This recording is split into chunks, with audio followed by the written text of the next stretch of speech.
ముఖ్యమంత్రి రేవంత్ రెడ్డి గారు మీకు విజ్ఞప్తి చేస్తున్నాము. ఇల్టా అనే ఒక స్కీముని తీసుకొచ్చి ఏంటంటే నగరంలో ఉన్న ఔటర్ రింగ్ రోడ్ లోపల ఉన్న పరిశ్రమలు అన్నిటిని కూడా ఔటర్ రింగ్ రోడ్ బయటకు పంపిస్తున్నారు.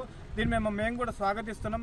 కాకపోతే జవహర్ నగర్లో ఒక చిన్న గొట్టం కాదు, 1,00,000 గొట్టాల నుండి వచ్చే పొల్యూషన్ అనేది ఒక జవహర్ నగర్ డంపింగ్ యార్డ్ నుండి వస్తుంది. దానివల్లనే ఏంటంటే చుట్టుపక్కల ఉన్న గ్రామాలు, పదుల సంఖ్యలో గ్రామాలు, లక్షల మంది కూడా వారి బారిన పడి రోగాల బారిన పడి ఇబ్బందులు ఎదుర్కొంటున్నారు.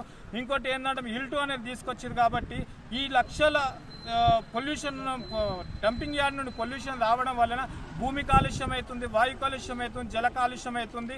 అక్కడ డంపింగ్ యార్డ్ నుండి వచ్చిన నీళ్ళు అయితే ఏముందో చీర్యాల చెరువు ఫిల్టర్ కరెక్ట్ చేయకపోవడం వలన చీర్యాల చెరువుల వరకు పోతుంది. ఆ చెరువు కలుషితం అయిపోయింది. అక్కడ నుండి కూడా కింద సుమారు ఒక 10-15 కిలోమీటర్ల వరకు ఆ నీరు పారినంత వరకు కూడా ఏంటంటే భూమి మొత్తం కాలుష్యం అయిపోయింది.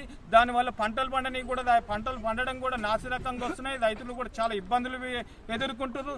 ఇంకోటి చెరువు మీద భూమి ఆధారపడి ఉన్నాయి ఒక జంతువులు కానీ, మేకలు, బల్లు, ఇట్లా గొల్లు అట్లాంటివి కూడా ఏంటంటే నీళ్లు తాగి అంటూ వ్యాధుల బాధిన పడుతున్నాయి. ముఖ్యమంత్రి గారు మేము విజ్ఞప్తి చేసేది ఏంటంటే డంపింగ్ యార్డ్ మీద ఒక ఢిల్లీలాగా అవుతుంది మనకు హైదరాబాదు అని మీద ఒక చిన్న ఇష్యూని తీసుకొచ్చి ఇల్టు ప్రతిపాదన తీసుకొచ్చి బయటకు తీసుకుపోతున్నారు పరిశ్రమలు.